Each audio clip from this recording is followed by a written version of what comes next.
là, le duc et la duchesse organisent une grande fête pour les enfants dans leur nouvelle villa. Évidemment, qui dit fête dit beaucoup de travail pour les locomotives. Tiens, justement, voilà Thomas qui arrive sur le port. Il y croise James et Henry. Oh, bonjour James et bonjour Henry. Vous allez où comme ça?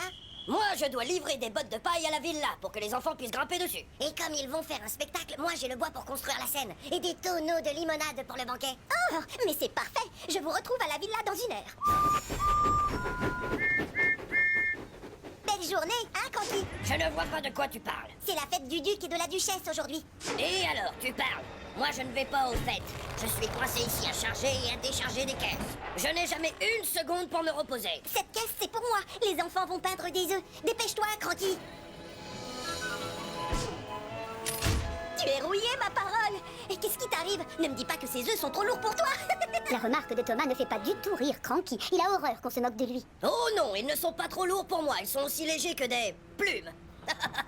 D'ailleurs, toi, tu serais bien incapable de tirer quelque chose de plus lourd que des plumes. Voilà pourquoi les chargements les plus gros, on les confie à James ou à Henry. Maintenant, c'est Thomas qui est vexé.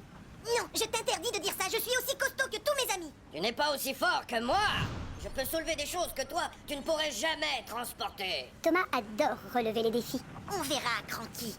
Je n'ai pas besoin d'aller livrer les œufs tout de suite. D'abord, je vais lui prouver qu'il a tort. James a un gros chargement. Il faut que j'aille lui parler. Thomas ne reste pas une seconde de plus sur les quais. Il retrouve James un peu plus loin près de la station de lavage.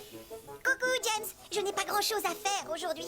Je me suis dit que je pourrais peut-être te donner un petit coup de piston. Tu n'as qu'à rester ici pour te faire laver. Comme ça, tu seras tout beau pour aller à la fête. Excellente idée. James est ravi. Merci, c'est gentil, Thomas.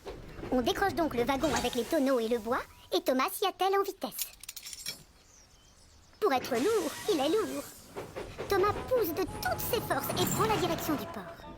Quand il y arrive, il est assez fier de son exploit. Encore toi? Qu'est-ce que tu fabriques avec tout ça? Ce wagon plat est très lourd, tu le vois bien. Je parie que tu ne peux pas le soulever. Cette fois-ci, c'est Thomas qui lance le défi. Je parie le contraire. Cranky fait descendre son crochet pendant que Thomas l'observe sans rien dire.